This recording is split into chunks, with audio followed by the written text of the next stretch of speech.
थोड़ा ऊपर कर दो।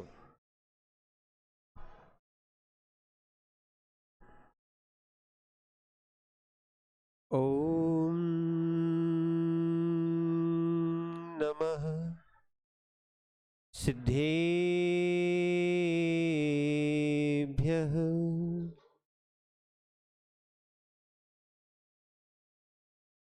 ओम नमः सिद्धेभ्यः।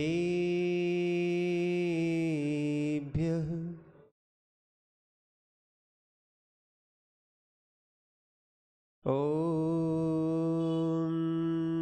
नमः सिद्धेभ्यः।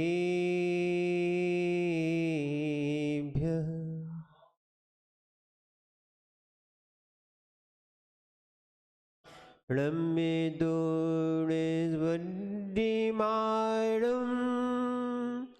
परमपाणं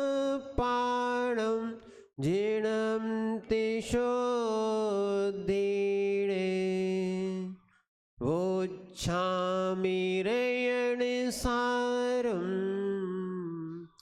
सायार्णयार्धं मीणम्। नमो अर्हन्ताणं नमो सिद्धाणं नमो आयिरीयाणं नमो वज्रायाणं नमो लोहि सव्विसाऊणम्। कुन्दनवर्णधवलगति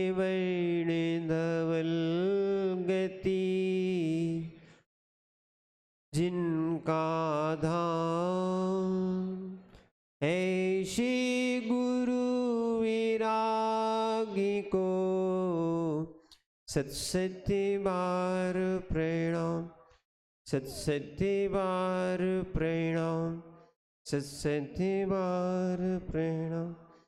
जय बोली अनंतानंद सिद्ध परमेष्ठी भगवाने की। देवादिदेव 1008 आदिनाथ भगवाने की। देवादिदेव 1008 चिंतामणि पार्श्वनाथ भगवाने की। देवादिदेव 1008 वर्तमान शासन नायक भगवान महावीर स्वामी की। परम पूज्य आचार्य भगवान कुंद कुंद स्वामी की। परम पूज्य आचार्य भगवान आदि सागर जी महाराज जी की। परम पूज्य गणाचार्य गुरु और विराग सागर जी महाराज जी की। परम पूज्य आचार्य श्री विद्यासागर जी महाराज जी की। परम पूज्य पट्टाचार्य विशुद्ध सागर जी महाराज जी की।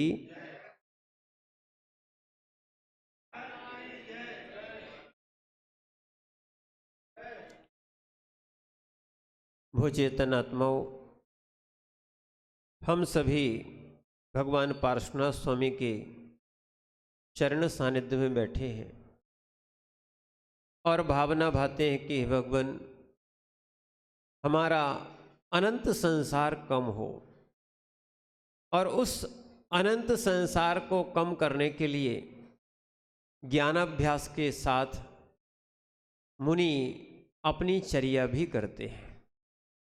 और उन मुनि का स्वरूप क्या होता है, तो आचार्य महाराज ने यहाँ पर समझाया था, जो विघ्नताओं से रहित होते हैं और अधा कर्म से पूर्ण मुक्त होते हैं। ध्यान रखना, ये संसार जो है, इसमें अगर विघ्नताएं 5 पाप और अधा कर्म करोगे तो मुक्ति नहीं मिल पाएगी। जब ज्ञानी ही बनना है तो वो साधु अपने लिए भोजन पानी भी नहीं बनाते हैं। अधा कर्म जो है, इसलिए व्यवस्था बना के रखिए। जो अधा कर्म करते हैं, अनिल भैया, जो अधा कर्म करते हैं वो अपने लिए तो करते ही हैं, पर उसमें से भी कुछ पाप कम करने के लिए इन निर्ग्रंथ योगियों को दान करते हैं। विजय भैया, चौका जो है ना मुनिराजों के लिए मत लगाना। आप जो अधा कर्म करते हो, उस अधा कर्म के द्वारा जो आप भोजन बनाते हो, और एक और सोचने की बात है, ऐसी तो पाप हो रहा है, और वैसी पाप होने के बाद हम अभक्ष और मर्यादा का भी नहीं खाते। मुकेश भैया समझ रहे हैं? वैसे ही तो हम पाप कर रहे हैं। ओ माताओं सुनो, खूब पूजा कर लो, धर्म कर लो। वैसे ही तो हम पाप कर रहे हैं, पाप में पड़े हैं, और भोजन तक शुद्ध नहीं बनाते अपन लोग। जब भोजन शुद्ध नहीं बनाओगे, मर्यादा का नहीं बनाओगे, पाप लगेगा कि नहीं? वैसे ही अधा कर्म में पाप हो रहा कि नहीं हो रहा? और शुद्ध नहीं खाओगे, फिर उसके बाद ये शुद्ध बनाना भी पाप है। और सुन लो भैया पीयूष पंडित जी, ये शुद्ध बना के भोजन कर लेना कोई पुण्य का उदय नहीं, अधा कर्म करते तो पाप है। ज्ञानी जन होते हैं वो इस अधा कर्म को करना बंद कर देते। जो अधा कर्म बंद नहीं कर सकते हैं, जो अधा कर्म बंद नहीं कर सकते हैं, वो कम से कम उस पाप से उपार्जित, सुनो, जो भोजन होता है उसको पाप धोने के लिए सबसे पहले नवदा भक्ति से मुनि के हाथ में ग्रास रखते हैं, यानी पड़गाहन करते हैं, अतिथि संविभाग करते हैं। क्योंकि आधा कर्म हुआ है, कुछ ना कुछ पाप कटे, इसीलिए वो नवदा भक्ति के द्वारा मुनिराजों को आहार देते हैं। पर वो मुनिराज के लिए नहीं किया जाता। किया किसके लिए जाता है? किसके लिए किया जाता है? जैसे आपको सीधा सीधा एक उदाहरण दें, वो आपको समझते ही हो। कोई भी स्वान के लिए या गाय के लिए कोई रोटी नहीं बनाता है। कोमलचंद जी, कोई बनाता है क्या? सुनो, और माताओं से पूछ लो, हमने भी देखा है घर में, अगर उनको स्वान के लिए अगर रोटी बनाना होगी तो उसको सेकेंगे भी नहीं ढंग से, ऐसे ही बना के रख दी जाती। जो आखिरी की रोटी थी, थोड़ी सी जो बचती थी, उसको ऐसे ही रख देंगे, ज़्यादा सेकेंगे नहीं, पता है किसको देना है। हाँ, वो भी छोटी सी बनाएंगे, हमने सब देखा है। तो कहने का है कि अगर उद्देश्य से बनाई जाती है तो उसका उद्देश्य ही अलग हो जाता है, और यदि अपने लिए बनाई जाती है, क्या है, अपने लिए बनाई जाती, तो भरपूर उसको सेकते भी हैं और रखते हैं। ऐसे ही ध्यान रखना, साधु के पहला ही दोष है औद्देशिक दोष में। साधु के उद्देश्य से लेके कभी चौका नहीं लगाना चाहिए, आधा कर्म नहीं करना चाहिए। एक तो साधु भी नहीं करता, और हमारी परिभाषा बदल दी है महाराज। इतने दिन से चौके खाली जा रहे हैं, कई लोग बोल रहे हैं महाराज जी संगम कॉलोनी जा रहे हैं। महाराज कहीं भी जा सकते, कहीं से भी आ सकते हैं। आप भी पड़गाने खूब जाओ ना, क्या आप जाओ संगम कॉलोनी से, वो महाराज यहाँ आएंगे, ये महाराज वहाँ जाएंगे, देखो तो आप आनंद की और बढ़ोतरी होगी। उनको भी मौका है तो आपको भी मौका है। इसीलिए आप आधा कर्म करते हो तो उन नवदा भक्ति के द्वारा हम उन मुनिराजों को पड़गाहन करें, आहार दें, ठीक है। पर एक बात जरूर ध्यान रखना, सोले का ध्यान रखना। आचार्य गुरुवर विराग सागर जी महाराज कहते थे कि गाड़ी में पानी नहीं आना चाहिए। इसमें गाड़ी में सोले का पानी नहीं आना चाहिए। और आज तो लोग सोला पहन के गाड़ी में आते हैं, वो कैसे जमेगा? समझो आप बात को, और इसका उद्देश्य भी समझना। अगर वो लोग आते हैं, जो आते हैं, हम लोग फिर ऐसा काम करने लगे, ये भी विधि है। आचार्य ने पहले भिंड में और टीकमगढ़ में, यहाँ तो इतने चौके लग रहे। आचार्य रहते हैं, यहाँ भी रहे आचार्य, मैंने विद्यासागर जी रहे वहाँ, विराग सागर जी की बात बता रहे आपको। 100 150 चौके लगे हैं। अब बड़ी परेशानी होती कि नवदा भक्ति से पड़गाहन कैसे करें। पूरी गलियां भरी हो, गली भी बाजारी है पूरा। तो वहाँ पड़गाहन जो है असोले में होता था। फिर किस में होता था? पहनते थे धोती दुपट्टे, पर होता था क्या है, असोले में पड़गाहन, और फिर घर में जाके उसको बदल लिया जाता था। ऐसे ही यदि आपके भी द्वारा नवदा भक्ति की जाए, आप साधु को पड़गाना चाहें, आप पड़गा ले, पर पहले लोगों को बता दें कि हम सोले में नहीं हैं, ठीक है? क्योंकि टी शर्ट तो है नहीं कि 16 नंबर पहन लो तो 16 और 17 नंबर पहन लो तो 17, क्या है? नहीं तो ऐसा भी शायद चलने लगेगा कि 16 वाली धोती अलग होती है और 17 वाली धोती अलग से होती है। तो नवदा भक्ति से ये इसलिए बताना चाहते हैं कि आप भक्ति करते हो, बहुत अच्छी बात है, करना ही चाहिए, पर भक्ति के साथ आपको पूरा फल मिलना चाहिए। जो व्यक्ति शुद्धि से आहार नहीं देता है वो भोग भूमि तो जाता है, पर उसका थोड़ा सा पुण्य कम हो जाता है, वो कुभोग भूमि जाता है। अशुद्धि से आहार नहीं देना चाहिए, क्या है? इसीलिए अशुद्धि हो जाए या कोई माने असोला हो जाए तो हम उस दिन अनुमोदना कर लें। क्या करें कि हम आए तो थे, पर क्या करें, नहीं मिले वस्त्र, नहीं मिली व्यवस्था, तो हम ऐसी व्यवस्था बनाएं। तो कहने का तात्पर्य यह है, आधा कर्म किया जाता है तो आधा कर्म साधु तो करता ही नहीं है, पर जो श्रावक आधा कर्म करता है ये कोई पुण्य नहीं है। मिथ्या दृष्टियों ने इसे पुण्य मान लिया है, लोग इसे पुण्य मानते हैं, पर ये भी पाप है। भोजन बनाना कोई पुण्य नहीं है, भोजन बनाने में हिंसाएं होती हैं। क्या होती हैं? हिंसाएं होती हैं। इसीलिए समझना कि हम जब भोजन बनाने में हिंसाएं होती हैं, और जो हम अभक्ष भोजन कर रहे हैं, मर्यादित भोजन कर रहे हैं, इसमें भी पाप लगता है। तो प्रयास ये कर लो, आज बहुत सुविधाएं हो गई, पंचम काल में बहुत सुविधा का काल है ये। आप चाहो तो 3 दिन की मर्यादा का आपका भी वर्तमान में जो चल रहा है खूब आपका आटा मिल सकता है, क्योंकि घर घर लोग बोलते चक्की नहीं है, मोबाइल है कि नहीं आपके पास, मोबाइल है कि नहीं? बोले महाराज जी मोबाइल से थोड़ी पिसता। हम भी कह रहे मोबाइल से बिल्कुल नहीं पिसता है। मोबाइल कितने का है समझो? राजेश भैया बताओ मोबाइल कितने का है?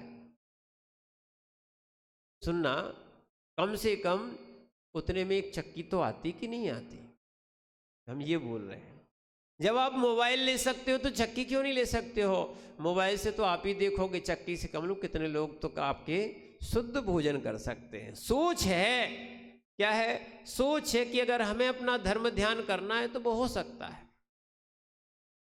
इसीलिए आधा कर्म भी किया जाए और उसमें भी ये देखा जाए कि शुद्ध भोजन बना के निर्ग्रंथों को आहार दिया जाए।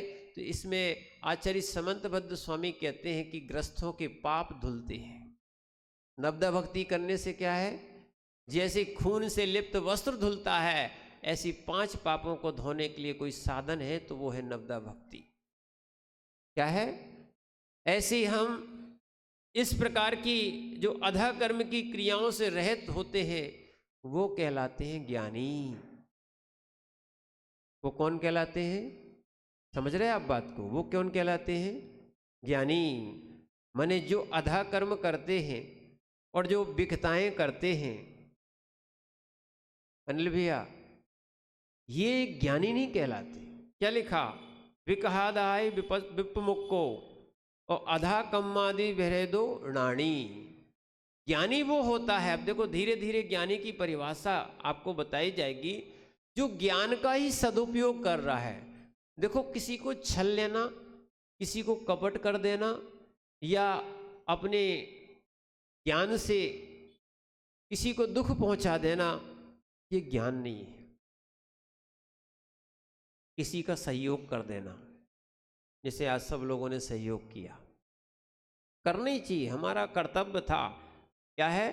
हमारा कर्तव्य था। और हमारे बीच के व्यक्ति हैं, अगर हम नहीं करेंगे तो कौन करेगा? अपने परिवार का जैसे सहयोग करते हैं वैसे ही सहयोग किया जाता है। और यही सहयोग, ऐसी ज्ञानी जो है ना, ये ज्ञान का कार्य है। पैसा तो कहीं भी जाता है, खर्च तो होते ही होता है, आता है तो जाता है, पर ज्ञानी जो होता है पैसे का सदुपयोग करता है। ऐसी जो है ना ज्ञानी होता है वो पर्याय का और ज्ञान का भी सदुपयोग करता है। नहीं तो देखो हम बहुत पढ़ लेते हैं और पढ़ने के बाद करते वही हैं जो हमारे संस्कार में रहता है। शायद मेरी भावना तो पढ़ी है ना, उसमें एक लाइन आई है ना कि गुण ग्रहण का भाव न रहे, नित दृष्टि दोषों पे जावे। क्या है अनिल भैया, सही बताओ, ऐसे ही करते हैं क्या अपन? फिर पढ़ने से क्या फायदा?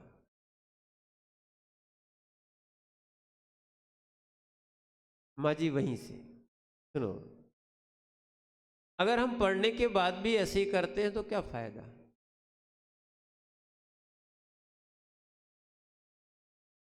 हम मंदिर जाते हैं, अपना पुण्य है कि मंदिर आए हैं, मंदिर जाने के बाद पढ़ भी रहे हैं और कर क्या रहे हैं? पढ़ क्या रहे हो, कर क्या रहे हो? इसलिए कथनी और करनी एक होना चाहिए। ये पहले ही से लिखा है, यहीं से आया है। ज्ञानी जीव सही उपयोग जानता है। अपन वो तो बच्चों को पढ़ाने के लिए पढ़ाते हैं कि पाप कितने होते हैं, पाप कितने होते हैं, पर करते तो अपन भी हैं। क्यों पंडित जी? ज्ञानी बनना है तो इन अधा कर्म आदि पापों से रहित होना पड़ेगा। और धन्य है वो योगी जिन्होंने जान लिया है कि ये पाप के कारण है। ना तो वे विकताओं में पड़ेंगे और ना वे अधा कर्म में पढ़ते हैं। और धम्मोपदेश कुशलो, कल आया था धर्मोपदेश देने में कुशल, निंदा वंचन दूरो, निंदा वंचन से दूर, और उपसर्ग परिचय को सहन करने वाले ऐसे साधु होते हैं। और आगे भी दिया था अभियप्पो निंदंतो। आचार्य महाराज यहाँ पर लिख रहे हैं ऐसे काम करने से वे निर्विकल्प होते हैं। तो तीसरी गाथा थी ना, यानी गाथा नंबर 96। आचार्य महाराज यहाँ पर लिख रहे थे वे साधु अभियप्पो निंदंदो, अविकल्प होते, विकल्प से रहित होते हैं, और निंदंदो, द्वंद्वों से रहित होते हैं।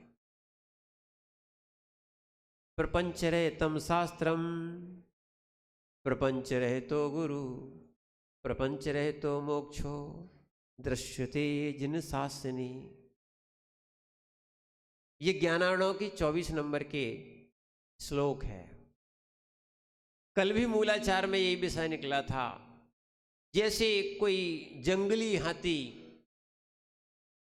और नगर में उत्पात करने के लिए आ जाता है, तो एक सूरवीर योद्धा या कुशल व्यक्ति अंकुश से उस हाथी को वश में कर लेता है। ऐसे ही जो ज्ञानी जीव होता है, ज्ञानी जीव दूसरों को वश में करने का पुरुषार्थ नहीं करता। और सुन लो भैया, कई लोगों की एक धारणा है ज्ञान से हम दूसरों को समझाएंगे, पहले स्वयं तो समझ जाओ। नहीं, दूसरों को समझाने वाला ज्ञान ज्ञान नहीं है, स्वयं को समझाने वाला ही ज्ञान ज्ञान है। क्योंकि दूसरे की योग्यता होगी तभी समझ में आएगा, पर अपनी योग्यता बनाओ ना। पहले स्वयं समझो, स्वयं समझाओ, दूसरे को मोक्ष मार्ग मिले, ये बहुत सी की भावना होती है। तो अपना मोक्ष मार्ग क्यों छोड़ रहे भैया? लोग अपना मोक्ष मार्ग छोड़ के दूसरे को मोक्ष मार्ग पे लगा रहे, ये कौन सा मोक्ष मार्ग हो गया? ऐसा साधु भी नहीं करता, इसलिए वो कैसे हैं? निर्विकल्प हैं। उपदेश दे दिया, धम्माण उपदेश कुशलो लिखा भी, उपदेश दे दिया, अब ग्राह्य हो तो ग्रहण करो, योग्यता हो तो ग्रहण करो, और योग्यता नहीं है तो अब उपदेश को ग्रहण नहीं कर रहे तो संकल्प विकल्प नहीं।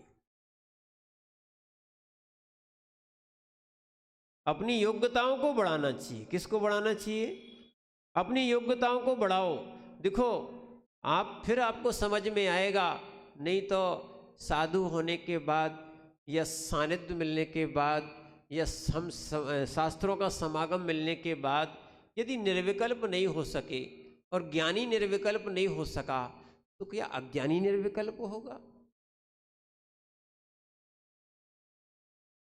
बोलो ज्ञानियों, ज्ञानी निर्विकल्प नहीं हो सका तो अज्ञानी निर्विकल्प होगा क्या? कौन होगा? हाँ, आप तो देखो, आप कार्य करो और निर्विकल्प करो, आनंद उसी में है। अक्षय भैया, कोई भी काम खींचतान के करने से कोई आनंद थोड़ी है। क्या है, बहुत सारे लोग ऐसे होते हैं कि कोई लोग मचा के खाते हैं। क्या करते हैं? मचा के खाते हैं।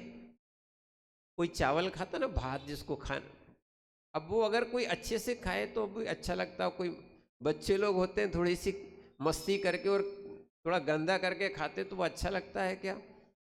मान सकते हैं वो बाल अवस्था थी।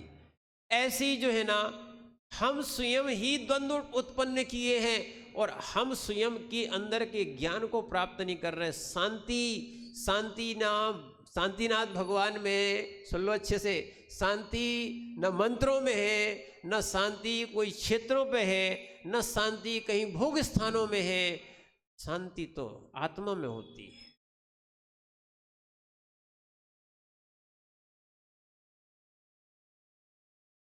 संजय भैया, शांति कहाँ है?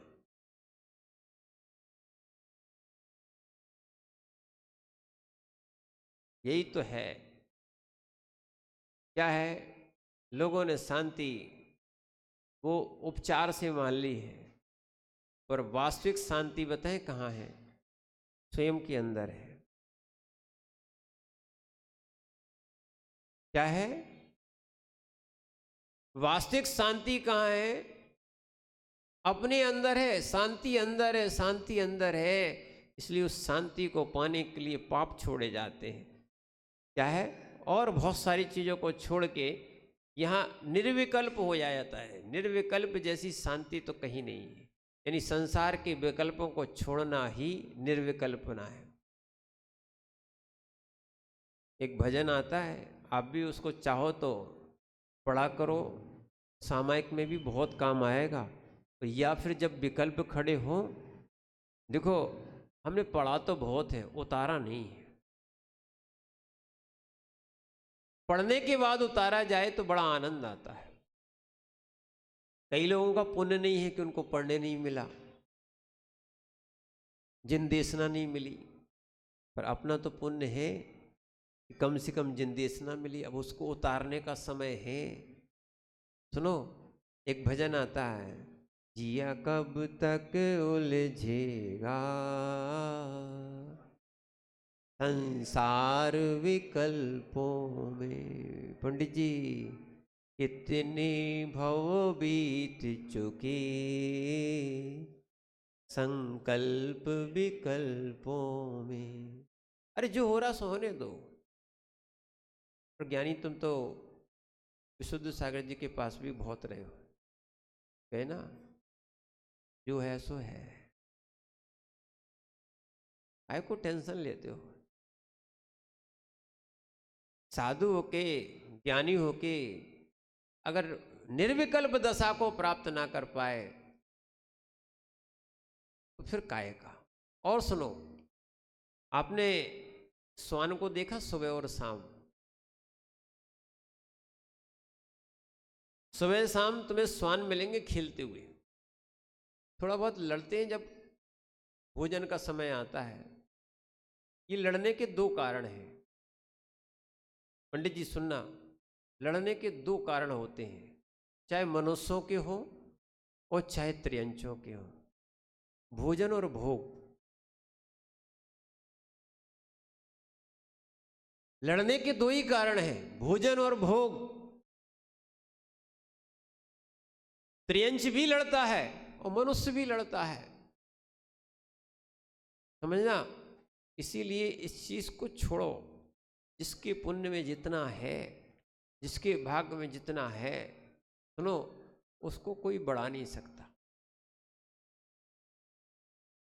निर्विकल्प रहो, आनंद में रहो। जो जितना हो रहा है वो उतना अच्छा, पर्याप्त है। क्या है? हाँ, ये बात मान के चलना, अच्छी भावनाएं भाव और उस पर्याप्त दशा को माने जो अपन को मिली है जितना है उतना अच्छा है, अच्छी भावना रखोगे तो अच्छा कार्य होगा। निर्विकल्प रहने का प्रयास करो। पर करें क्या, अपन को कितने सारे विकल्प आ जाते हैं, अपन खुद लेते हैं। देने वाला नहीं दे रहा है, लेने वाला लेने खड़ा है। बताओ,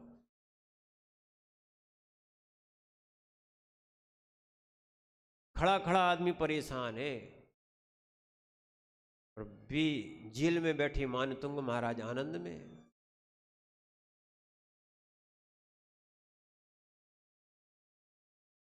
चाहे तुम जेल में रुका दो, चाहे जंगल में रुका दो, और चाहे महल में रुका दो, चाहे मंदिर में रुका दो, कोई विकल्प नहीं।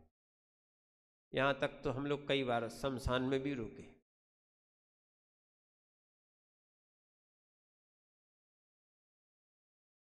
अरे मरने के बाद शमशान में तो सब जाते हैं, जीते जीते जाके देखो ना।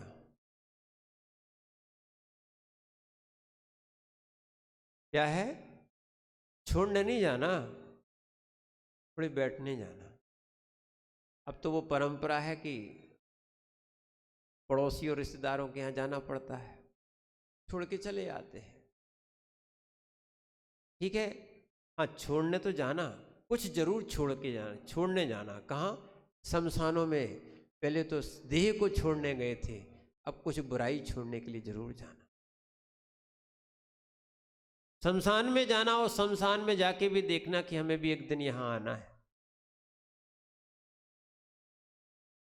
चाहे समाधि करके आएंगे और चाहे संसार से आएंगे। अनिल भैया सुन रहे हो,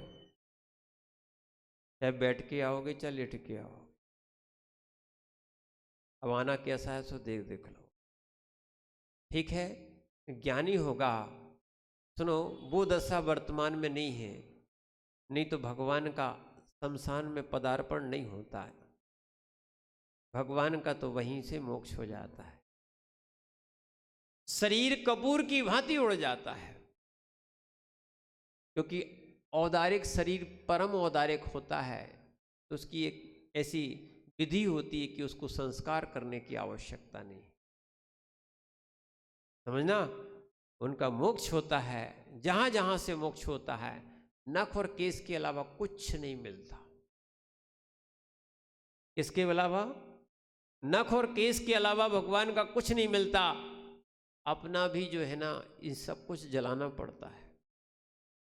इसीलिए निर्विकल्प रहो, मत जलो मत जलाओ।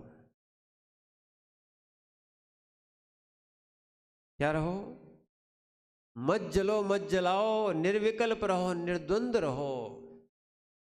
ये है साधुपना। द्वंद्व में रहने वाला साधु कहाँ, उस है ना, उस साधु के द्वंद्व कहाँ। आनंद आता है कि ऐसे साधु के दर्शन करने वाले द्वंद्व वाले भी शेर और गाय निर्द्वंद होके एक हो जाते हैं। आज समझना, इस साधु के दर्शन, चाहे रिद्धिधारी महाराज हो और चाहे तीर्थंकर का पादमूल हो, उनके 2 कोस तक आदमी जो आता है पास में, सब बैर नष्ट हो जाता है। आगम का उल्लेख है। ऐसी वर्गणाएं होती हैं। बोले महाराज कुछ तो ऐसे लोग रहते होंगे। हाँ रहते जरूर हैं, उस एरिया से, उस परिधि से बाहर ही रहेंगे, उस एरिया से बाहर ही रहेंगे। जिनका बैर समाप्त नहीं होता है, वे भगवान के पादमूल में नहीं आ पाते। इसीलिए जो भगवान बनने जा रहा हो, वो विकल्प लिए बैठा हो। इसलिए धन्य है वो दशाएं जो साधु बन के भी विकल्प नहीं लेते, निर्विकल्प रहते हैं। यही साधुपना है। निर्द्वंद रहते हैं, कोई द्वंद्व नहीं। समझो आप बात को, किसी प्रकार का द्वंद्व नहीं, कोई भी द्वंद्व नहीं। और समझो, कई लोग तो पूजा में द्वंद्व कर बैठते हैं, पूजा के लिए द्वंद्व लेते हैं। कोई द्वंद्व नहीं, निर्विकल्प। भगवान की पूजा कर रहे हो, उस मुख से तुम्हें द्वंद्व क्यों आना चाहिए? सही पूजा समझ नहीं पाए आप। पूज्येषु गुणानुरागा भक्ति। पूज्य के गुणों में अनुराग रखना ये भक्ति है। सुनो, अरे आगे पीछे बैठ गए कोई दिक्कत थोड़ी हो गई, पर अपन क्या करते हैं, ये मान कसाय खाई जाती है, अपनी कसाएं है ना व्यक्ति को कसती हैं, अपन समझते नहीं हैं। किसी को बांधने वाला कोई है तो वो है द्वंद्व, और द्वंद्व किसको बांधता है? कसाय से बनता है। स्वयं आत्मा को कसे उसका नाम कसाय, आत्मा को क्रस करे उसका नाम कसाय। एक बार ये तो मान सकते हैं कि गाय बैल और भी जानवर बंधे होते हैं, तुम कैसे बंधे? बताओ मुकेश भैया।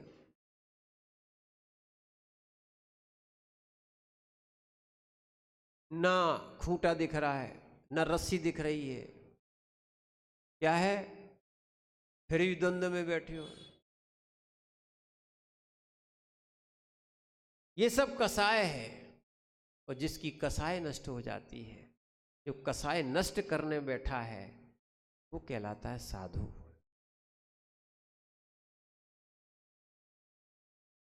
जगत में सबके शत्रु हो सकते हैं, पर साधु के शत्रु नहीं होते।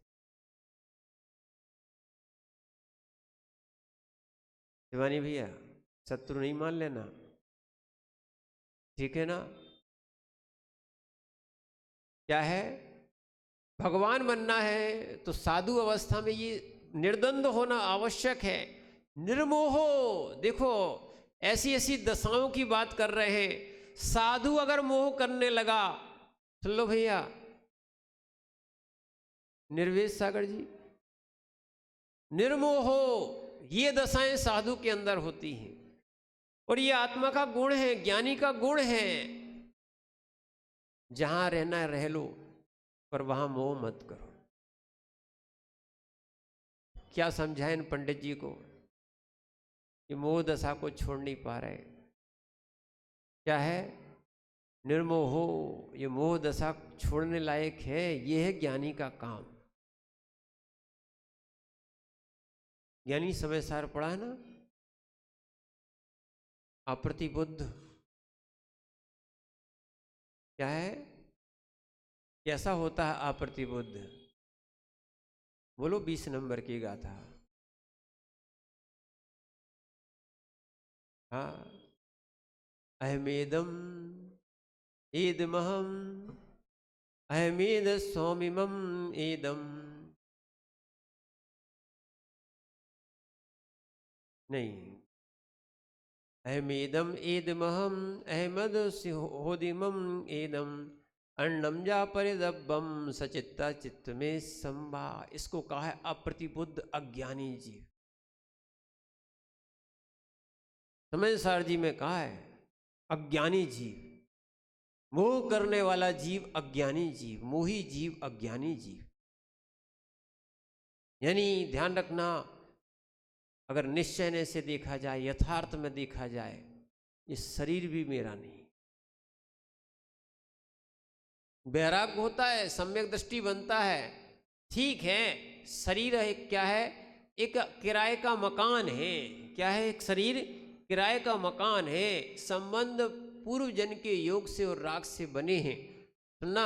इसलिए संबंध को छोड़ के आए, संबंध मिटाना चाहते हैं, सबसे संबंध मिटाना चाहते हैं। और ध्यान रखना, जो संबंध मिटाता है वो ही आत्मा स्वतंत्र होता है, जो संबंध नहीं मिटाता वो स्वतंत्र नहीं हो पाता। यहां तक कि 4 द्रव्य शुद्ध होते हैं, धर्म अधर्म आकाश काल, अलग पद्धति में आया। 4 धर्म शुद्ध होते हैं। कौन? धर्म अधर्म आकाश काल। ये पुद्गल और जीव एक ऐसा है, या ऐसा कि जो शुद्ध शुद्ध होता है, दोनों प्रकार का होता है। पूछा गया ये क्यों? बोले ये संबंध बनाते हैं, 4 द्रव्य संबंधी नहीं बनाते। जो संबंध नहीं बनाता वो ही शुद्ध होता है। विजय भैया,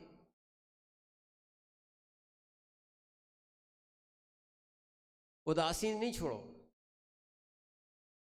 स्वतंत्र कैसे होते हैं, शुद्ध कैसे होते हैं, इस चीज को समझने का प्रयास करो। ये गाथाओं में आ रहा, अगर आपकी संबंध नहीं है, संबंध छोड़ रहे हो, तो आप शुद्ध दशा को प्राप्त हो रहे हैं। यहाँ तो कितने संबंध बना लेते हो। एक संबंध बनाया था कि पत्नी का संबंध बना, फिर पुत्र का संबंध बन गया, ठीक है, फिर जितने भी हुए पुत्र, फिर उनकी जितनी शादी हुई सो समधी बन गए, समधन बन गई, क्या बन गए, अब नाती बन गए, हाथी बन गए, घोड़ा बन गए, गधा बन गए। उसके बाद भी नहीं समझे कि संबंध ने तुम्हें क्या बना दिया। क्या है सुनील भैया? अब नातन बोले हमें तो घोड़ा पे बैठने। लो, क्या है, आपने भले श्री जी को सिर पे बिठाला हो या न बिठाला हो, सौभाग्य लिया हो या नहीं निकाला हो, बच्चों को तो जरूर बिठाल दे। अब बताओ, तुम पिताजी को नहीं बिठाला था जिनने जन्म दिया, यानी पीयूष किसको बिठा लोगे? सोच लेना। अब ये मोह दशा तो है, और मोह दशा एक ऐसी दशा है हंस हंस के सब काम करवा लेगी। यहां तक कि इन संबंधियों का मल भी उठा लेते और हंस के उठाते।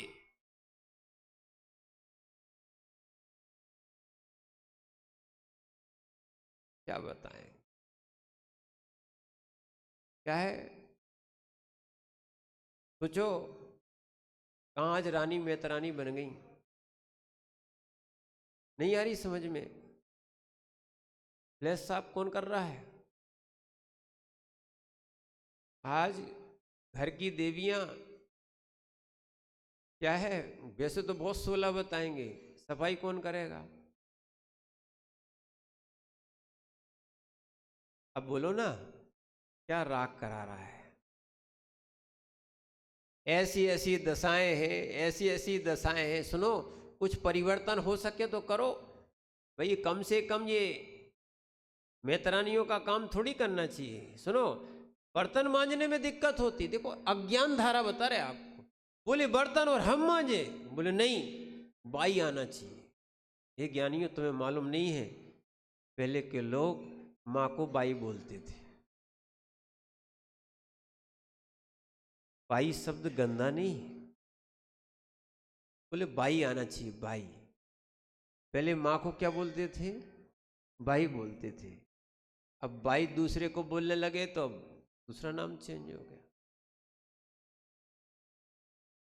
बर्तन मांजने में विकल्प होता है।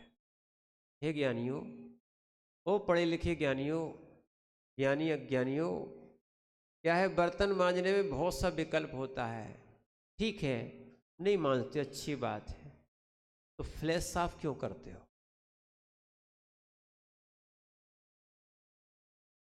बोलो क्या नहीं?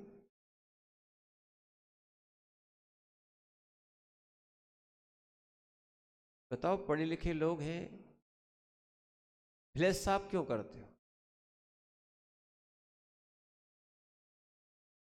बताओ, मोह दशा, हम कह रहे ना, मल साफ कर रहे हो, मोह दशा देखो, मल साफ कर रहे हो, मल का स्थान साफ कर रहे हो आप।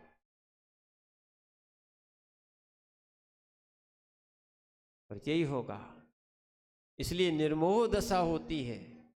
अगर वास्तविकता में ज्ञानी बनना है, निर्मोह दशा आती है। अपने अंदर का मल साफ करो, कर्म साफ करो, ठीक है। आगे बताते हैं आचार्य महाराज, क्या करें, समय आगे बढ़ता जाता है। निष्कलंक बनो। कैसे होते हैं?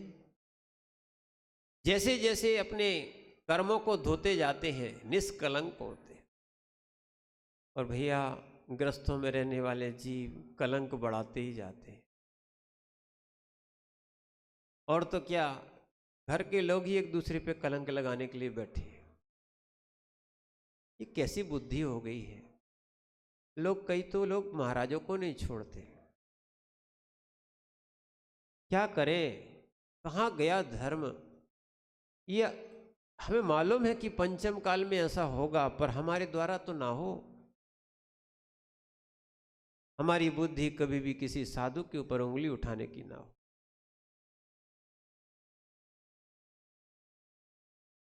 और साधु जो है ना, निष्कलंक रहना चाह रहा है।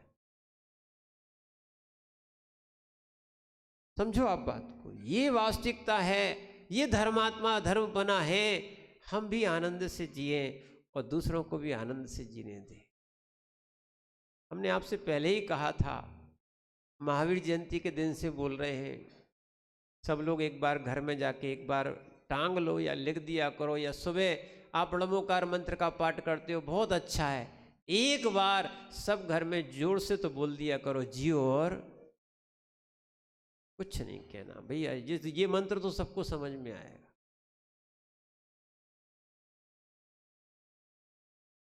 क्या है, पंडित जी बहुत सी पढ़ाइयाँ तो हो जाती हैं, पर इतना सा सूत्र नहीं लोग जीवन में धारण कर पाते हैं, नहीं समझ पाते इसका अर्थ। जियो और हाँ, तो इसलिए ना कलंक लगाओ, निष्कलंक बनो, अकलंक बनो।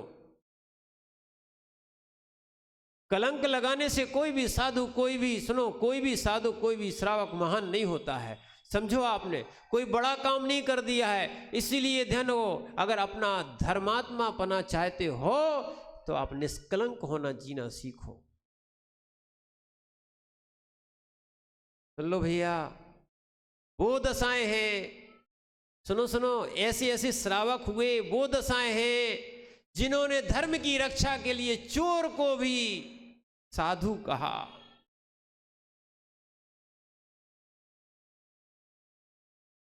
सुनील भैया समझ रहे क्या है? चोर छुल्लक जी बन गए थे। चोर क्या बने थे? छुल्लक जी बन गए थे, और उद्देश्य चोरी करने के लिए आए थे।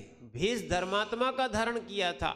और धन्य है वो धर्मात्मा, धर्मात्मा सेठ, जिसने क्या है, एक कोहनूर या बेशकीमती रत्न की चिंता नहीं की। अक्षय भैया, उन्होंने रत्न की चिंता नहीं की। उन्होंने कहा साधु है, धर्मात्मा है, उसकी हंसी ना हो जाए। रत्न तो पुण्य की उदय से बहुत आते हैं और जाते हैं, पर ध्यान रखना, हमारा जिन शासन निष्कलंक था, निष्कलंक है, निष्कलंक ही रहना चाहिए। ये धर्मात्मा के अंदर होता है तो वो क्या है, जीता है। साधु भी निष्कलंक जीता है। और कभी भी श्रावक वो ही है जो साधु के ऊपर कोई कलंक ना लगाए। कलंक लगाने वाला कोई धर्मात्मा कहाँ हो सकता है? अभी उसने जो है ना, उपगूहन अंग ही नहीं पड़ा।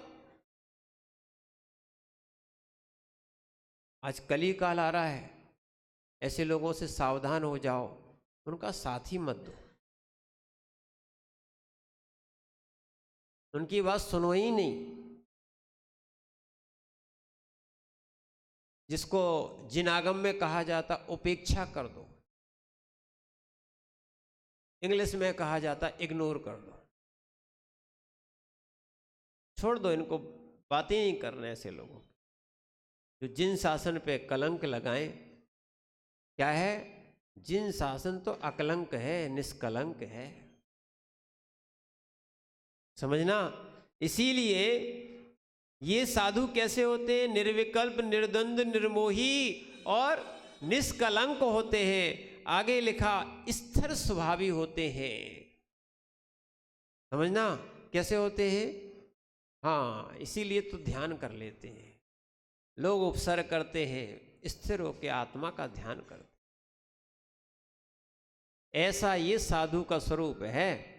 और आगे बताते, निर्मल स्वभाव से युक्त होते हैं, वह मुनिराज योगी कहलाते हैं।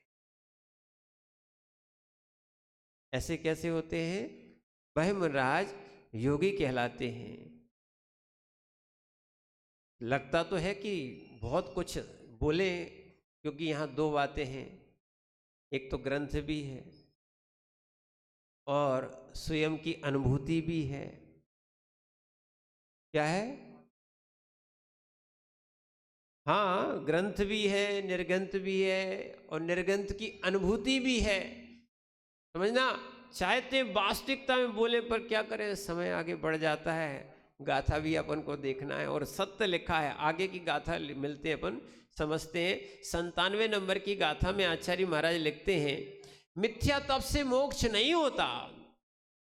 सुन लो भैया, मनमाना मोक्ष नहीं होता, मनमाना तब भी नहीं होता। बोले हमने तो अपने प्रायश्चित, बहुत सारे लोग बोलते हैं हमारी गलती हो गई थी, हमने प्रायश्चित ले लिया। बोले क्या ले लिया? बोले उपास कर लिया। सुनो, उपास क्या गर्दन भी चढ़ा दो तो प्रायश्चित नहीं होता। जैसे यशोधर मुनिराज ने कहा था, हे श्रेणिक, आत्महत्या करना पाप है, प्रायश्चित नहीं। क्या है?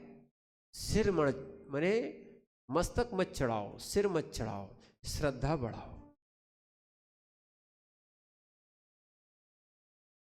क्या है? श्रद्धा मत तोड़ो, श्रद्धा बढ़ाओ, यही प्रायश्चित है।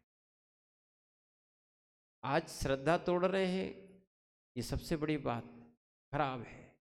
आपको तो यहां बता रहे हैं, मिथ्या तप करने वाला खूब त्याग कर लो, खूब तपस्याएं कर लो, खूब उपवास कर लो, बड़े बड़ी साधनाएं कर लो। यदि वास्तविकता में आप जो है ना, यहाँ भी आने वाला है, खूब काय क्लेश कर लो। यदि मिथ्या सहित हो, इससे शायद हाँ मिथ्या तप है, तो कोई भी तुम्हारे मोक्ष का कारण नहीं बनेगा। हाँ, स्वर्ग पहुंचा देगा, ये भी हम कह रहे हैं। सराग संयम, संयमा संयम, अकाम निर्जरा, बाल तपांसी, देवश्य, देव तो पहुंचा देगा आपको, मोक्ष नहीं पहुंच सकते। मिथ्या तप करने वाला स्वर्ग पहुंच सकता है, पर मिथ्या तप करने वाला मोक्ष नहीं जा सकता। मिथ्या तप करने वाले की मुक्ति नहीं होती। तो भैया थोड़ा सा भी तप करो, पर सम्यक्त के साथ। इसके साथ ऐसा नहीं कि तप नहीं करो, तप तो करना ही पड़ेगा, सम्यक्त के साथ करना चाहिए। इसीलिए आचार्य महाराज कह रहे हैं कि वे मुनिराज सम्यक्त के साथ करते हैं, अगर मिथ्यात के साथ करते हैं तो वो भी निर्वाण के उस करीब नहीं पहुंच सकते या मोक्ष नहीं पा सकते हैं। आगे आचार्य महाराज लिखते हैं गाथा नंबर 97 में, तिब्बम काय क्लेशम, तिब्बम काय क्लेशम, कुव्वन्तो मिथ्य भाव संयुक्तो, कुव्वन्तो मिथ्य भाव संयुक्तो, सब्बाहुण वदिशेषो, सब्बाहुण वदिशेषो, ऋवाणान् स्वहं न गच्छेदि, ऋवाणान् स्वहं न गच्छेदि। पढ़िए,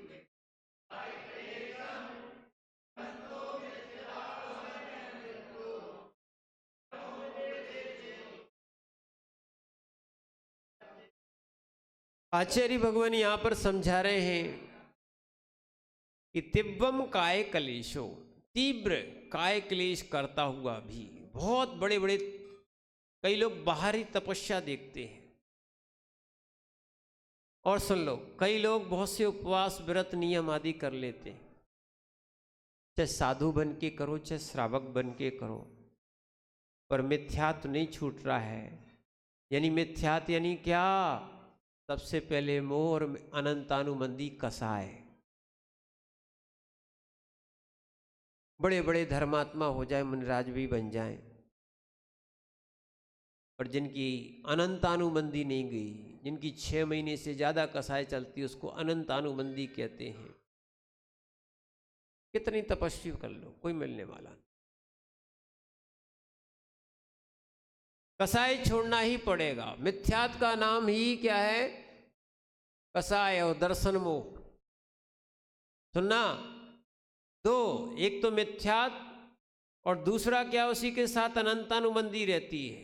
दो रहती हैं, दो साथ में दोनों रहती हैं। किसका है? इसी कारण से जीव जो है ना सम्यक दृष्टि नहीं बन पाता है। विपरीत धारणा, कौन सी धारणा? मिथ्या का अर्थ होता है झूठा। ध्यान रखना, झूठे तप से मुक्ति नहीं मिलती, झूठी तपस्या से मुक्ति नहीं मिलती, ऊंसई ऊंसई की तपस्या से कछु नहीं होता है ना। पूजा कर रहे ऊंसई ऊंसई की, तपस्या कर रहे उसे उसे की, पढ़ाई लिखी कर रहे उसे उसे कर। देखो भाई, बच्चे तो खेल खेलते हैं, पर कम से कम अपने साथ स्वयं खेल मत खेलो। किसको ठग रहे हो? बार बार कह रहे हैं, दूसरों को बुद्धू बना रहे हो कि हमने इनको बुद्धू बना दिया, झूठ बोल दिया, बहुत अच्छा काम कर दिया। अच्छा बताओ क्या हो गया? आपको पाप लगा कि नहीं लगा? क्या है? खूब काय क्लेश कर लो। इसीलिए आचार्य महाराज कह रहे हैं, तिब्बम काय क्लेशो, काय क्लेश करता हूं यदि मिच्छम भाव संजतो, मिथ्यात भाव से युक्त है तो वह सर्वाणु देवसु, सर्वज्ञ देव के उपदेश में ऋवाण हम मोक्ष सुख को प्राप्त नहीं कर सकता। सर्वज्ञ देव कह रहे, भगवान कह रहे, साक्षात भगवान की बात नहीं मानोगे तो आपकी किसकी मान पाओगे? इसलिए मिथ्या भाव को छोड़ो।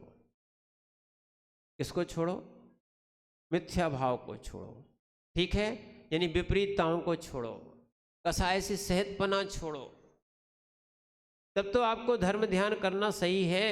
नहीं तो क्या है, कसाय से सहज हो जाओगे तो फिर आपकी साधना आपको स्वर्ग आदि या जो आपने त्याग किया उससे विभूति आदि तो मिल जाएगी, पर जो मोक्ष सुख की बात करते हो वो नहीं मिलेगा। और ध्यान रखना, और यदि आपने मिथ्यात को छोड़ के की तो दोनों मिलेंगी, विभूतियां भी मिलेंगी, स्वर्ग भी मिलेगा और मोक्ष तो मिलने ही मिलेगा। आचार्य पूज्यपाद स्वामी ने कहा, यत्र भावा शिवम दत्ते ज्योत्क्यो दूरवर्तनी यूनत्याशु गव्यूति कोशार्दे कम सीजती। अरे जो व्यक्ति 2 कोस सामान ले जा सकता है, क्या वो आधा कोस नहीं ले जा सकता है? ठीक है ना। यत्र भावा शिवम दत्ते, जो भाव मोक्ष दे सकते हैं, क्या वो स्वर्ग नहीं दे पाएंगे? अब लोग क्या करते हैं, हमें स्वर्ग चाहिए, हमें सुख चाहिए, हमें संसार का सुख चाहिए, बेटा का, बेटी का, नौकरी का, इसका छोड़ दो आप विकल्प। आप तो अपनी योग्यता बढ़ाओ, पुण्य बढ़ाओ, आपकी सफलताएं आपके हाथ में रहेगी। कोई क्लेश नहीं, कोई द्वंद्व नहीं, कोई टेंशन नहीं, आनंद से विशुद्धि बढ़ाओ, पुण्य बढ़ाओ। पुण्य नहीं बढ़ा रहे, पुण्य का फल चाह रहे हो। क्या है?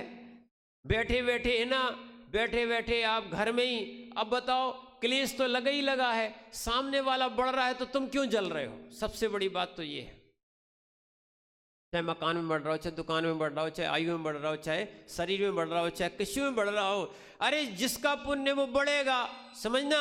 तो अपन उसकी अनुमोदना करें कि बहुत अच्छा है, ठीक है, तुम्हारी दिन दूनी और रात चौगनी तुम्हारी क्या है, उन्नति हो। हम अनुमोदना करते, भैया तुम कम से कम अनुमोदन ही करके पुण्य बढ़ा लो। तुम काय को पाप, उसका पुण्य बढ़ रहा, तुम उसको अपना पुण्य घटा रहे हो। क्या कर रहे हो? क्लेश दे रहे हो। घर में यही लगा है, कहीं सास बहू की कर रही, बहू सास की कर रहा, भाई भाई की कर रहा, भाई पिता की कर रहा, गुरु शिष्य की कर रहा। ये क्या बचा है? समझ में नहीं आ रहा, ये धर्म है कि अधर्म है? बचा कुछ आता तो फेसबुक और व्हाट्सएप और मिल गई, तो जो नहीं बिदा था वो बिदा लिया। समझो आप बात को। इसीलिए जो है ना, इस मिथ्या तप को छोड़ने का प्रयास करो, नहीं तो मुक्ति मिलने वाली नहीं। ये कोई धर्म नहीं है, ये कोई धर्म नहीं है। धर्मात्मा पहले परिभाषा शास्त्रों से पढ़ना सीख लो। मनमानी धर्मात्मा की परिभाषा नहीं बनाई जाती। या गुरुओं के चरणों में आना सीख लो, कम से कम वही धर्मात्मा हो गया कि गुरु की बात माने। क्या है? इसीलिए मिथ्या तप से, मिथ्या घमंड से, मिथ्या विमान से मोक्ष मिलने वाला नहीं, धर्म मिलने वाला नहीं। अपने आप को लोग माने हैं धर्मात्मा, ठीक है। ऐसा तो गधा भी क्या है, अपने आप को राजा मानता है, सेठ मानता है, और क्या है, शेर मानता है अपने आप को। क्या है? उसका नाम है बैसाखी नंदन। क्या है? वो मानी तो लेता है, इसीलिए उसका नाम रखा है बैसाखी नंदन। जब चैत का महीना होता है तो मोटा हो जाता है, और जब सावन और भादों का मौसम होता है तो वो दुबला होता है। क्यों? वो सोचता है इतनी घास कौन खाएगा, ऐसी टेंशन में चिंता बेचारा दुबला हो जाता है। और जब क्या होता है, आपका चैत का महीना आता है, घास खाने नहीं मिलती, सूखा रहता, बोले हमने सब खा ली। ऐसी अपन है, क्या कर रहे? ले जाना कुछ नहीं है। मनुष्य पर्याय में अपन आए थे कर्म काटने के लिए, और क्या करें, इस मिथ्या बुद्धि ने कर्म बांधना और सीखे, विकल्प लेके जा रहे हैं। सोचो तो, जहां निर्विकल्प दशा की प्राप्ति थी, जहां अंदर के भगवान निकालना थे, वहां अपन इंसान ही नहीं निकाल पाए, क्या मतलब होगा? इसलिए कह रहे स्वान अच्छे हैं, ये सुबह शाम आनंद से खेल लेते हैं। घर में सुबह शाम झगड़े ही होते रहते, काहे की मनुष्य हो, काहे की मनुष्य। न शांति से जीते हो, न जीने देते हो, आनंद में रहो ना। अपने स्वयं का आनंद स्वयं से दूर, समझे तो समझे, नहीं समझे तो अपने आनंद में रहो। उनकी समझ ही नहीं है तो क्या समझाएं? क्या है? इसीलिए जिन शासन को समझने का प्रयास करो।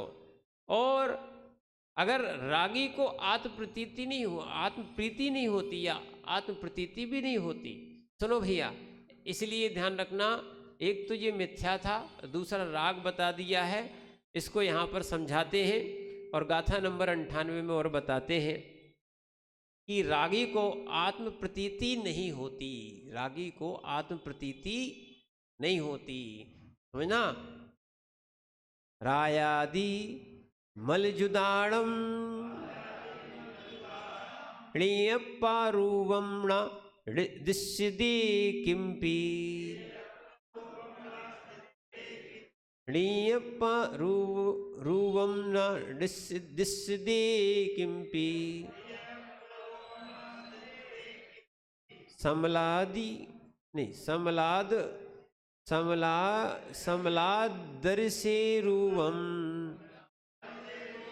समलादर्शेरुवम न दिश्यते जह जह तहाणेयम। अच्छा, इसमें अलग लिखा है, जहाँ गलत लिखा गया इसमें। हाँ, जहाँ तहाणेयम। हाँ पढ़िए।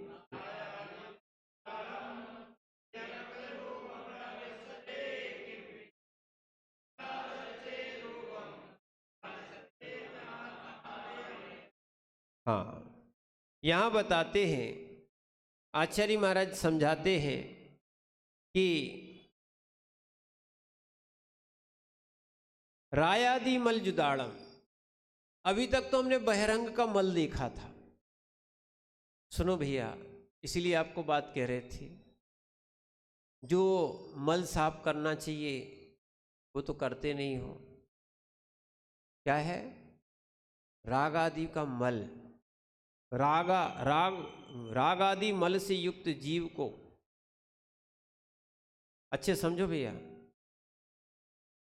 एक और बात परसों इसी ग्रंथ में निकली थी, आचार्य ने वो पुराण समझाया था, आदि पुराण का उल्लेख बताया था।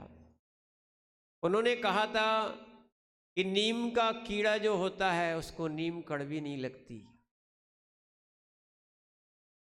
नीम के कीड़े को नीम कड़वी लगती है क्या? और सुन लो, आपको नीम कड़वी लगती है, ऊंट बड़े आनंद से खाता है, बकरी भी खा लेती है नीम। नीम ऐसी मल में कीड़े होते हैं, देखा है? नाली में और मल में कीड़े होते हैं, पर उनको नाली और मल दुर्गंधित नहीं लगता। ऐसे ही संसारी जीव को ये राग, क्या है?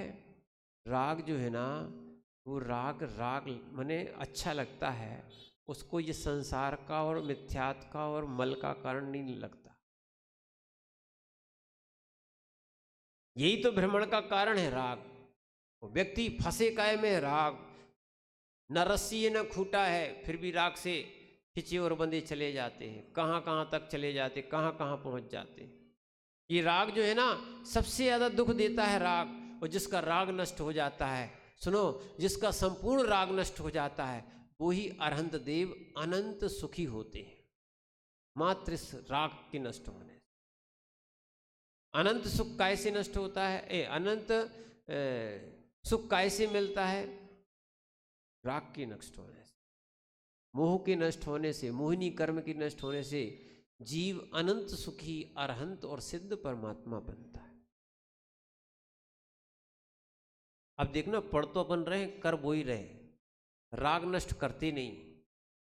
जिस जिस वस्तु से राग खत्म हो जाएगा, सुनो, जिस जिस वस्तु से राग खत्म हो जाएगा, माना कि इससे राग खत्म है, टेंशन खत्म है, मिल जाएगा सो लिख लेंगे, नहीं तो काय को परेशान। लिखनी तो चाहिए, दूसरा पेन ले लेंगे, नहीं वो ही चाहिए, वैसे चाहिए, यही चाहिए। इसलिए कि राग मल है। आज तो और ज्यादा हो गया है, इस कलर की चाहिए, इस साइज की चाहिए, ऐसी चाहिए। जितना जितना ये मैचिंग का जमाना आ गया है, समझ रहे हैं आप बात को? जितना जितना ये मैचिंग का जमाना आ गया है, लोग नहीं समझ रहे, ये स्वयं ही फंसते जा रहे हैं। और जितनी मैचिंग करते जाओगे, बहुत सारी चीजें करते जाओगे, इसमें जीव का राग बढ़ रहा है। अरे सुनो, एक और ध्यान रखना, आपको एक नई चीज बताएं। बैरागी को ठीक है, चलता है, सब चलता, क्यों चलता है? क्योंकि उसका उपयोग जो है ना, उसकी जितनी भी धारणा है निज आत्मा में लगी हो, सब चलता है। बोले देखो, भोजन में जाओ तो ये चाहिए, वो चाहिए, ऐसा चाहिए, वैसा चाहिए, इधर दुकान पे जाओ तो ऐसा चाहिए, मंदिर में आओ तो ऐसा पहनना है, बाहर जाओ तो ऐसा पहनना है। कितने प्रकार के तुम्हारे क्या है विकल्प है। यही तो तुम्हें विकल्प खड़े किए। तुम्हें होना था निर्विकल्प इनसे, और करना था आत्म ध्यान, आत्म कल्याण, सो वो तो अपन करते नहीं। समझ रहे ना? रागादि मल को हटाना चाहिए। पहले के लोग इसलिए साधारण रहते थे, भले बहुत पैसा ऐसा हो, जो भी हो, पर आराम से सात्विक रहते थे। आज है कुछ नहीं, सब दिखाना चाहते।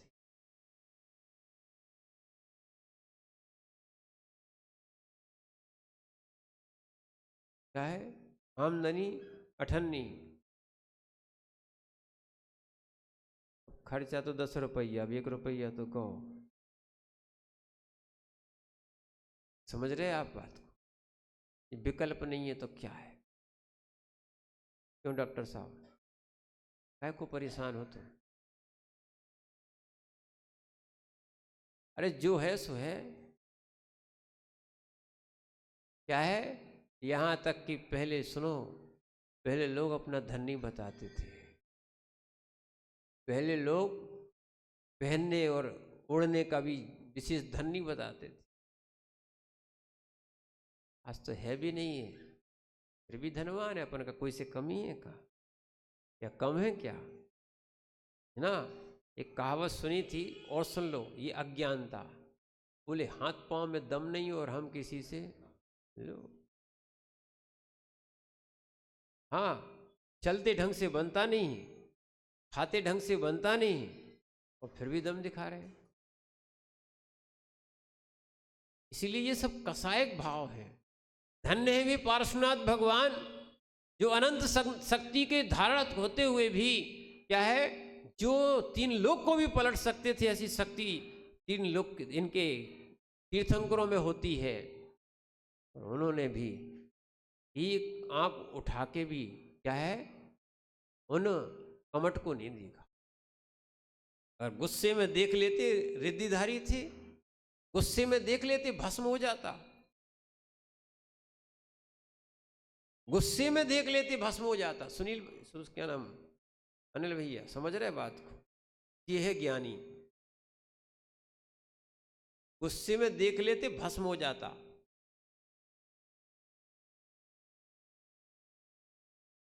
इसलिए ना क्रोध में देखना, न राग में देखना। राग आदि मल है, क्रोध आदि मल है, आ जाओ गाथा पे आओ।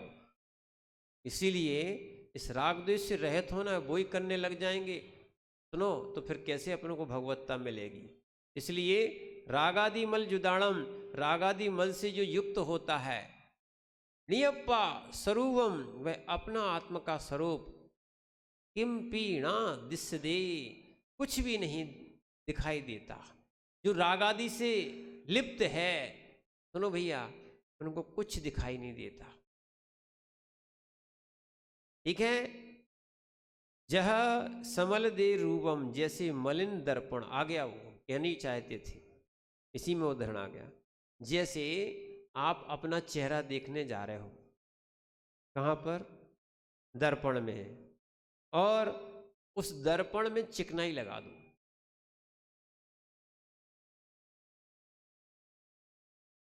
दिखेगा? दिखेगा? जैसे दर्पण में देखने वाले का क्या है, दर्पण में देखने वाले का चेहरा दिखाई नहीं देता, देता है क्या? नहीं देता है। ऐसी राग से निज आत्मा दिखाई नहीं देती। पंडित जी समझ रहे ना?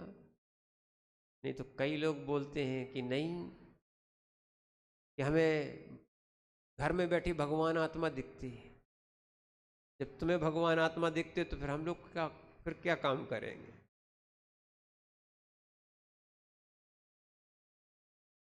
घर में तो विकल्प ही विकल्प दिखते हैं। क्या दिखते हैं? इसीलिए रागी को आत्म प्रतीति नहीं होती, रागी को आत्म प्रतीति नहीं होती। शब्द जाल में नहीं फंसना, न अपने आप को फंसाना। ज्ञान के साथ अभ्यास होना चाहिए। अकेला ज्ञान जानकारी देता है, मात्र जानकारी देता है, और जैसे अभ्यास होगा, क्या होगा? अभ्यास होगा, फिर अपन को समझ में आएगा कि ज्ञान के साथ अभ्यास करना चाहिए। किसके साथ? ज्ञान के साथ अभ्यास करना चाहिए।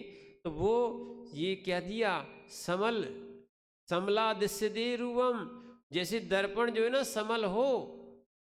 और तो ध्यान रखना, पानी भी बिल्कुल साफ होना, एक बिल्कुल प्रैक्टिकल। अगर मान लो दर्पण आपके सामने नहीं है, बिल्कुल स्वच्छ पानी है, तो आप चेहरा देख सकते हो आप, पर गंदे पानी में नहीं दिखता है। दिखता है क्या? दिखता है क्या? ऐसे ही जिसका गंदा मन हो गया है, मन हो गया है, जिसका है ना मन मैला हो गया है। बहुत सारे लोग आज की परिभाषा में कहें दिमाग खराब हो गया है। क्या हो गया है? आज किसी से पूछो, अरे हमारा दिमाग खराब है, तो फिर पागल खाने में रहना चाहिए, तुम यहाँ कहाँ घूम रहे हो?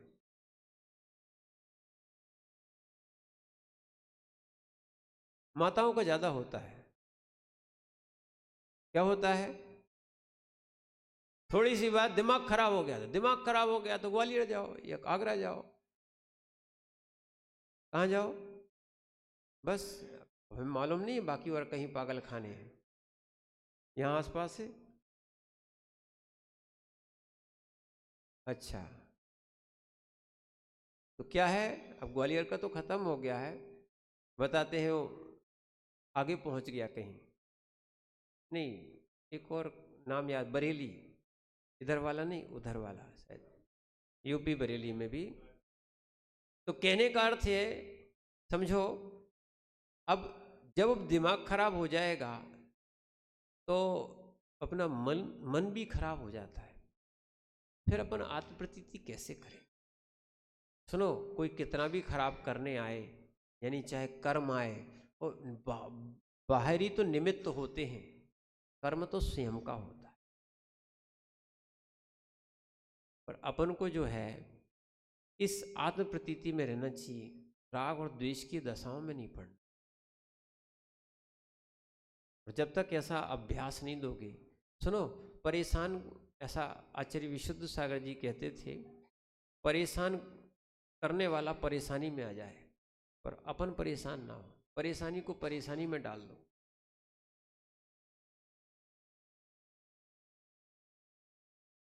सुनो, परेशानी को है कि टेंशन, तुम सुई लगाए। जिस दिन गुस्सा हो डॉक्टर साहब, उस दिन 2 रोटी ज़्यादा खाना। क्या है, कुछ लोग गुस्से में भोजन और छोड़ देते हैं।